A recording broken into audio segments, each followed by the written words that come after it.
Hi, this is Paul, and I guess this is a dispatch from puppy prison.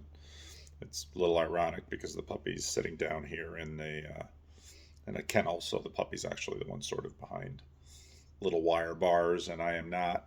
I've been fascinated by the response to the conversations about, especially Doug Wilson. Um, Even though the Sky Jitani video got more views, the response to Wilson, especially sort of a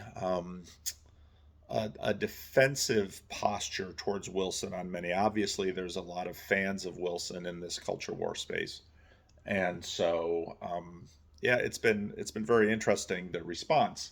And I got an email from a friend asking more about it, and a lot of people sort of wondering if, well, sort of on both sides. A lot of people wondering on one side, to their horror, if Paul Vanderklay might be joining Doug Wilson's colony, or if Paul Vanderklay might be joining Bethel Church in Reading, or if, you know, if I might be doing any of these things. Generally speaking, I'm super interested in the dynamic. And just like with Jordan Peterson, it's not only, and probably not even predominantly, the person that I'm looking at, but it's the response to the person I'm looking at. So I actually wrote an email to my friend sort of explaining some of this. And as it often happens, the videos are kind of thinking out loud, very much unfinished thoughts. And then when I write, things sort of get distilled. So I wanted to read some of what I wrote to my friend. Um, Playing, for those of you in the membership channel, I've been playing around with the Kindle Scribe and playing with that, playing with e-ink. I like e-ink better, especially now that I'm in puppy prison, because I have to be outside, I have to be inside. LCD screens or LED screens or OLED screens don't work quite as well outside. They're harder on the eyes. So if you're curious about my thoughts on gadgets, you can find that in the membership section. I don't want this to become a gadget blog, but I do like talking about gadgets, and I'll probably do some more talking about. I just bought an electric vehicle, and I'll probably do, again, all of that stuff goes into the membership section, because uh, yeah, otherwise the focus of the channel, if there is a focus of the channel, the focus of the channel just gets too crazy. So I thought I'd read my response to my friend with respect to the Wilson Johnson videos, the Wilson Bethel videos. Both Wilson and Johnson were turnaround. Whoops, that's the second part. My curiosity about Wilson has already peaked. This morning I've been listening to uh, an unbelievable.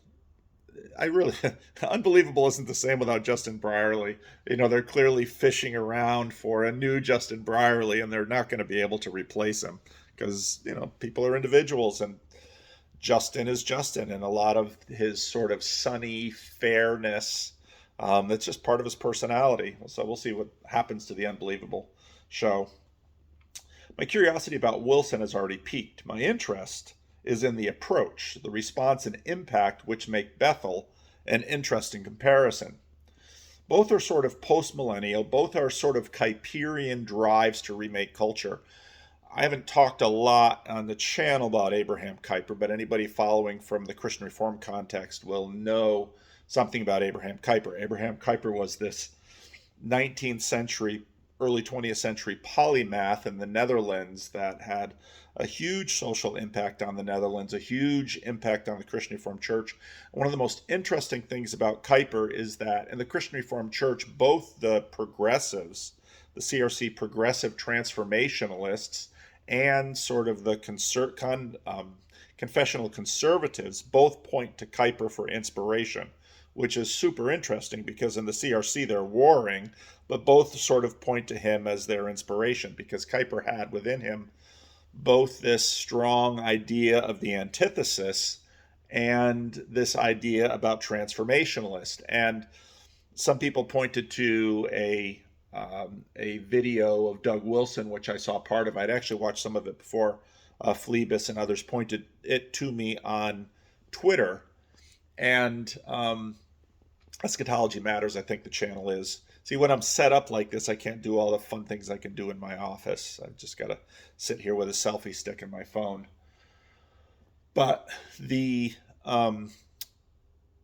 one of the things that helped sort of turn Doug Wilson onto Calvinism, he started as an Arminian and went over to Calvinism, and especially the sort of theonomist strain in Calvinism, which is a super interesting little subgroup of Reformed Christianity in America.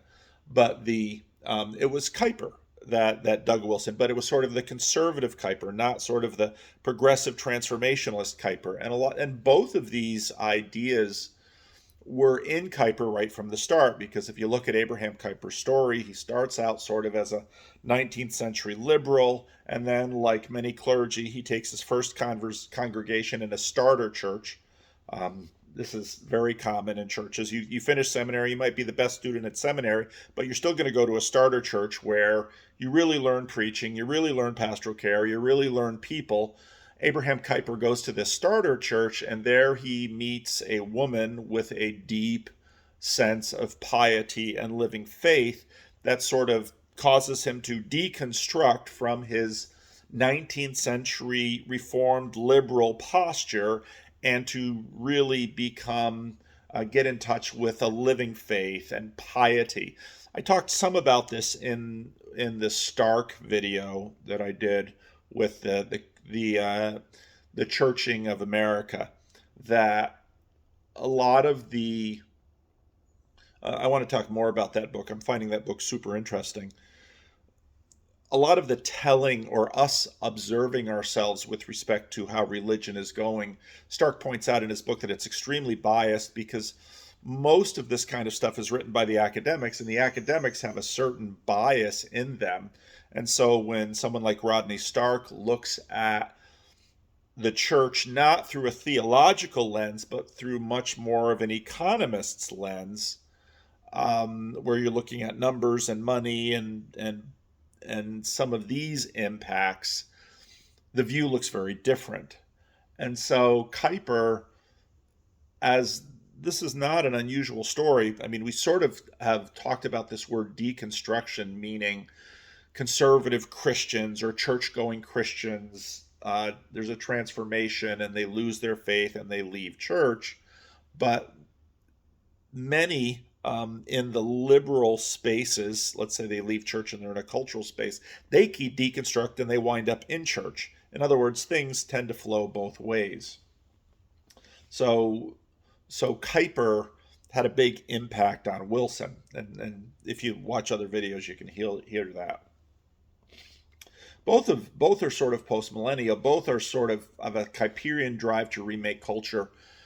I mentioned briefly in the video that Johnson, there's like the Seven Mountains story, which is sort of this movement in Pentecostal circles that is analogous to, say, Kuiperian transformationalism in the Christian Reformed Church, where they realize that there are all these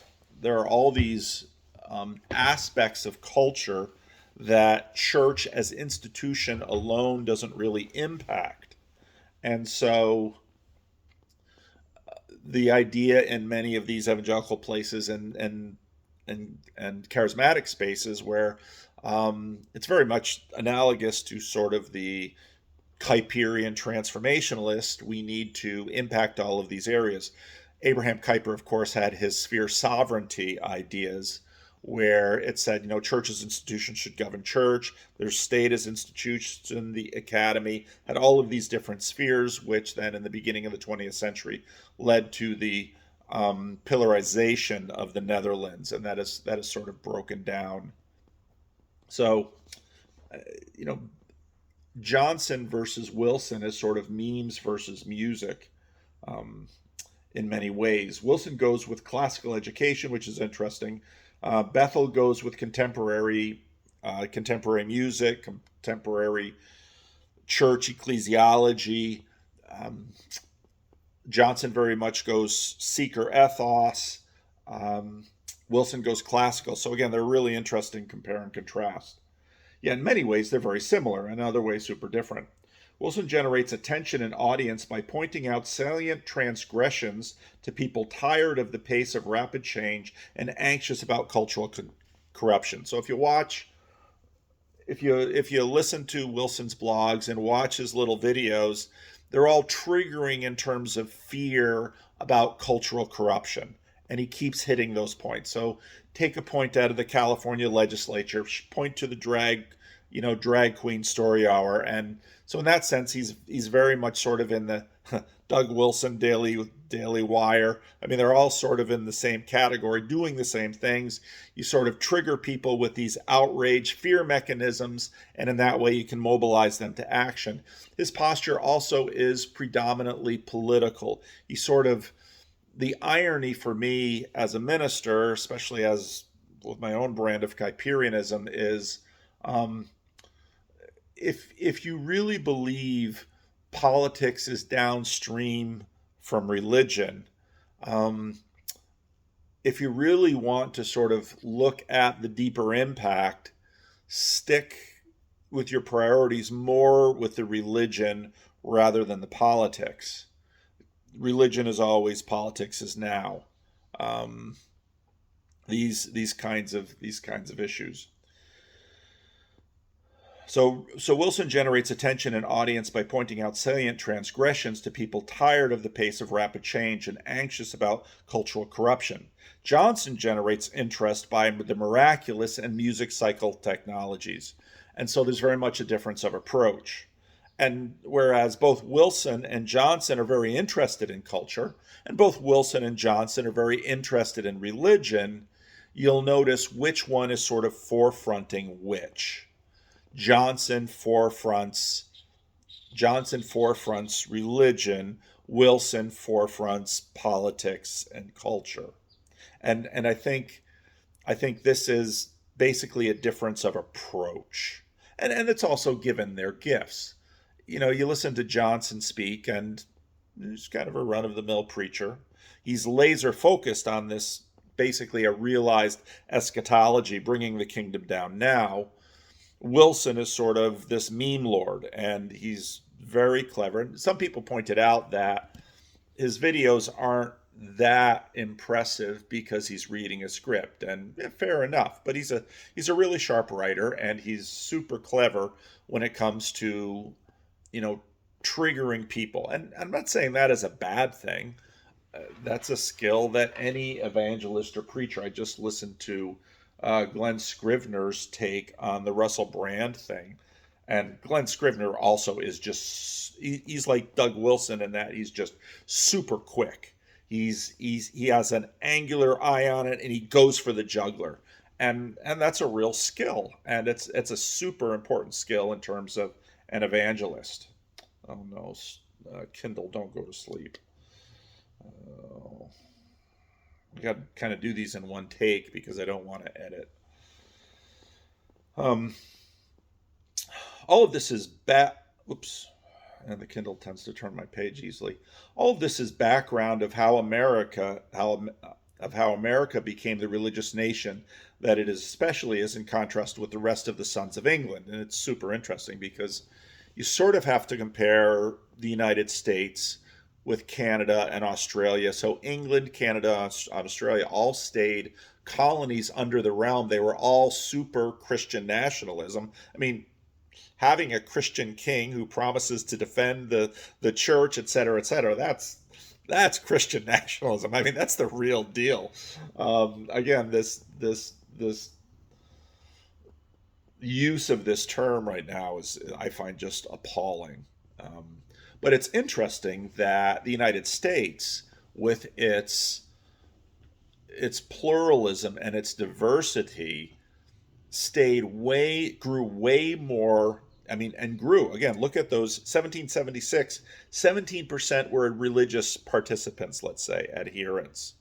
The more diverse America became, the more religious it became. Now, that doesn't mean that England and Canada and Australia are not diverse, but part of my real critique about Wilson is he basically wants to say that America really has to sort of, and I think kind of go back to a certain posture where God is more forefronted in the culture. I don't really know how that's done. The way it was pursued during the Cold War was different from the way it was assumed in the First World War was different from the way it was prosecuted in the Civil War. And that's in contrast. Again, you had these two great awakenings that really intensified religion in America. And again, in many ways, those great awakenings looked much more like Bill Johnson than Doug Wilson, which again, I find these two guys just a super compare and contrast with respect to these issues. And there are many, many others like Doug Wilson and Bill Johnson out there in the country. But what makes them an interesting case study is geographically and culturally, they're both in the far west. If you look at this American nations paradigm that I talked about in the video I released this morning. So this is super interesting. The CRC, of course, is less pure than either approach because they're basically a dissolved ethnic enclave. That's what the Christian Reformed Church is. The Dunamis CRC faction is super tiny. And so my friend, he was a former missionary with me in the Dominican Republic, who went to Bill Johnson's church and went to one of their big events and sort of came back super impressed. And I mean, he had always used some of these charismatic things in his church and his approach. And even before he went into seminary, he was also part of sort of the leftover of the Jesus movement. He had done some communal living in Grand Rapids. There was sort of a Christian commune in Grand Rapids during the 70s that was sort of breaking up. And many of those elements actually became the church I attended in Grand Rapids, which is Madison Square. And so he went to Bill Johnson and he was super impressed. And he and I had some correspondence back and forth about it. My questions and concerns about Johnson's implicit eschatology, which I think connects very deeply into this question of Jesus and, Jesus and missiological approach. And that's where eschatology and approach really sort of, the rubber meets the road. The Doug Wilson adjacent CRC folks are more numerous, but won't go down that road with his theonomy. I'm struck by how he really downplays Rushdoony and some other aspects of Doug Wilson's theonomy with his blogs and his videos. In that sense, he's rather secularist. He's not out there necessarily pushing, Reformed Reconstructionism as much as, let's say, he could be. He's playing a culture war game not dissimilar to a lot of other conservatives. Doug Wilson, Daily Wire, doing similar things. I don't want to make you guys seasick by moving this camera too much. And it's but the theonomy gets very interesting the deeper you go into it. Both Wilson and Johnson are turnaround church planters. They both inherited congregations that were floundering and by force of their vision basically creating new church sorts like church plants. Wilson talks about this in one of his interviews where he was the worship pastor at this church, which to me is, I gotta watch the light here, which to me is super interesting because I think Wilson should make some music videos.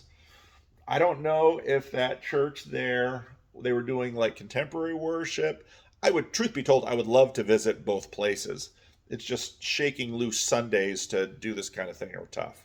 But I'd love to visit both places and take a much more interested and detailed look at the churches because, of course, as a pastor, I'm super interested in the details of the churches. What is their worship style like? What is their demographic? Who are their people? Who is coming there? What are their stories? Because of my ADHD, I'll probably long move on from there, but at some point, I'll probably get to both of these places and check them out. Very interested in them. So Doug Wilson is the worship pastor, and the church planter leaves, and so Doug Wilson basically inherits the church plant. Bill Johnson was called to this established church and basically told them, this is the laser vision of my interest after he had visited the Toronto Blessing. And then, as is often the case in something like this, a number of people leave the church because they don't like sort of this laser vision. But with that laser vision, the church grows. Laser vision and church growth is a very interesting dynamic because on one hand, it can really grow a large, intense church which can really do a lot. But on the other hand, it tends to lose because of just the distribution of temperaments, distribution, and the way temperaments sort of impact theology and approach and just sort of aspects of a full Christian life. Laser focus basically attracts, but it also loses, and it's just sort of the dynamics of this kind of thing. So you can read Free Brilliant's comment that I pinned on the video, because he and his wife both, we'll see to the degree if he wants to go and come on the channel and do a Rando's conversation and talk more about Bethel. And I can totally understand why he doesn't want to, because these are his family. I mean, both he and his wife, their parents moved to Bethel to be part of the church. Again, this is the laser focus, and because they were true believers, they were deeply committed in that effort. And so, but the second generation, if you remember the video I made about what about the kids of Orthodoxy, what will happen to them? Same kind of questions, because what these steep slope religions tend to attract are people who, for one reason or another, really want the intensity. But again, by virtue of distribution of temperaments and sort of the menu that's under a religious economy, other people will be disaffected by those emphases. And again, the compare and contrast here between, say, Doug Wilson and Bill Johnson is emphasis. If you read Ferrillian's comment, which I pinned in the Bethel video, you can read an exile from Bethel. Both he and his wife were kids, brought there by their parents, who relocated to Reading to be part of Bethel. Both had a lot of experience with it, and both walked away with mixed feelings about the whole enterprise. That's pretty common. And you know, you can even listen to that and Richard Rowland's assessment of his church planting and his upbringing. And Jonathan Peugeot's, there are things that he says, you know, that were really good, realizing the limits of the selfie stick video. There are things they really appreciated by their upbringing, but there were reasons why they turned away and took their own path, as in many cases their parents often did. My main concern with the relative impact are the relative impact of the two approaches. Fear, culture, politics, that's really Wilson. Fear, culture, politics. Or miracles and music by Bethel. There's the contrast.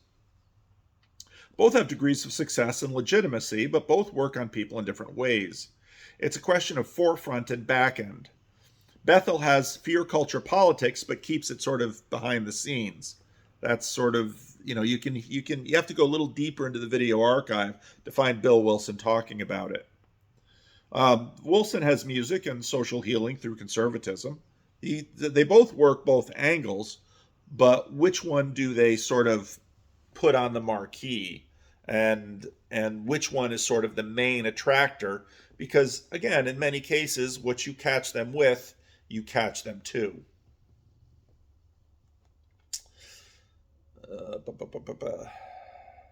Wilson has the music and social healing through conservatism, refugees from liberationism, but he leads with the fear, culture, politics. It's a super interesting experiment and approach, and an attention. Both are examples of the larger approaches in the country. Assemblies of God and Pentecostals are more moderate examples of Johnson's approach, and his church, in fact, left the Assemblies of God. Many others, among conservative religious and secular groups, have Wilson's approach. Isolating the two examples gives an opportunity to compare and contrast. As I said, the deeper I go into Wilson, the less interesting he becomes. He's closer to CRC models, but is sort of another version of Reformed conservatism with some different twists like the theonomy and the eschatology. Johnson, too, is really just another Pentecostal, but he's more laser-focused on the miraculous, realized eschatology. So, in other words, you can find less intense versions and less skillful versions of Wilson and Johnson just out there. And so they're good representatives, and they're kind of available from puppy prison here in Sacramento to sort of play with mentally, because they're noteworthy examples. They're extreme examples, but you'll find less intense examples of Doug Wilson's approach all over the place, and less intense examples of Bill Johnson's approach all over the place. And in that way, they're sort of leaders in their respective communities. Stark's observation about sex is super interesting, S-E-C-T-S. It's hard to sort of differentiate sex, S-E-X, and S-E-C-T-S. And when S-E-C-T-S turns to S-E-X, well, then it's just kind of all over the place. Stark's observation about sex is super interesting in this regard because sex, S-E-C-T-S, are often intensifications of specific aspects in a religious matrix that are latent but backgrounded. In other words, as the observation I made in today's video, that America, because there isn't a state religion, and because there's so much religious freedom, you see sort of this natural continuous evolution within religious communities of both heresy creation and revitalization. And those two dynamics tend to go together. I've said in previous videos that orthodoxy and heterodoxy sort of co-evolve. You don't know heterodoxy, or you don't know your orthodoxy, until a heterodoxy sort of evolves and it forces the church to sort of create the antibodies. And in many ways, orthodoxy is the record of antibodies in a church. And that's part of the way that religious organisms become so strong, analogous to how humans do, because the antibodies basically form an orthodox confessional system that gives it a degree of immunity against various heterodoxies, which are going to run the church into the ground.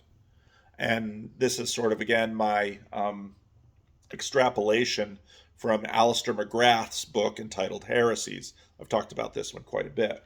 And I think that's sort of a helpful way of thinking about the role of confessionalism. But again, what's interesting is that, certain autoimmune, in some ways, confessionalism run amok is like an autoimmune disorder, because because you're it's sort of like an allergy. You're just overreacting all the time. Whereas sort of an healthy orthodoxy is the organism's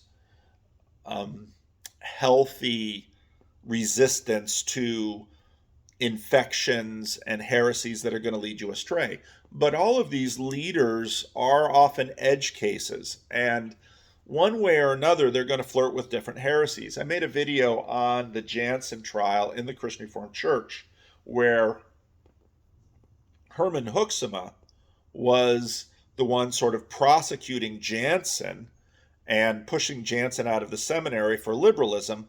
But then Hoeksema the next year at Synod would he himself be kicked out of the CRC because of his intensification for one aspect of Kuiper and his denial of common grace. So in other words, what happened with Herman Hoeksema is he so identified with one side of Kuiper, the antithesis, that he completely turned his back on sort of the balancing end of Kuiper, which is common grace, and the Christian Reformed Church then kicked him out. Johnson's eschatology always threats to warp his Christology, which puts him on the radar for the confessionalist guard dogs. And that's part of the reason why you'll find videos on YouTube warning about Johnson. And again, this is part of what happens with innovation and extremes, why they often sort of lead to heresy. But in a sense, and this I think is Stark's point, and kind of the point I was trying to make in the video I released this morning, which is kind of my thinking was a little fuzzy again after a night's sleep, and then my friend writing me forces me to sort of sharpen it up. In an active pluralistic environment, religions become stronger in a similar way to, I've told the story before about my wife teaching in these two different schools. She used to teach in a very impoverished school into the district where many of the children come from homes of neglect, immigrant homes, very poor community. There were like no allergies in her classroom. And now she's been teaching in this school of choice, which is much more specialized. And there's just a lot of progressives, wealthy. All of these people they're so down for racial reconciliation, but there's so many of them. They've basically little children of color can hardly get into schools because all of the wealthy, educated, driven moms who want their kids in this special school, there's just not that many slots left out for the poor kids and the poor parents and the immigrants and the homes of neglect. Well, their parents they just go to the school that's in the neighborhood.